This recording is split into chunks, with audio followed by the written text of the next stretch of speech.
கோவில் கட்டப்பட்டதற்கான எவ்வித ஆதாரமும் இன்றி காணும் மிக தொன்மை வாய்ந்ததும் சைவ சமயத்தின் தலைமை பீடமாகவும் போற்றப்படுவது திருவாரூர் ஸ்ரீ தியாகராஜ சுவாமி ஆலயம்.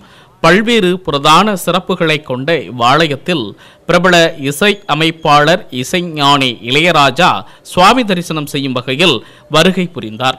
ஆலயத்தின் மூலவர் ஸ்ரீ வன்மிகநாதர், பிரதான மூர்த்தியான ஸ்ரீ தியாகராஜர், ஸ்ரீ நவகிரக சன்னதி, ஸ்ரீ ரௌதிர துர்கை, ஸ்ரீ கமலாம்பாள் அம்மன் உள்ளிட்ட ஆலயத்தின் பல்வேறு சன்னதிகளில் சாமி தரிசனம் செய்தார்.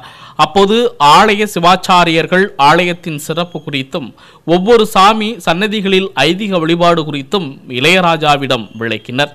இவ்வழிபாட்டின் போது திருவாரூர் ஸ்ரீ சங்கர நாராயண பீடத்தின் பீடாதிபதி ஸ்ரீலஸ்ரீ சங்கர தீர்த்தர் சுவாமிகளை இசையமைப்பாளர் இளையராஜா சந்தித்து ஆசி பெற்றார்.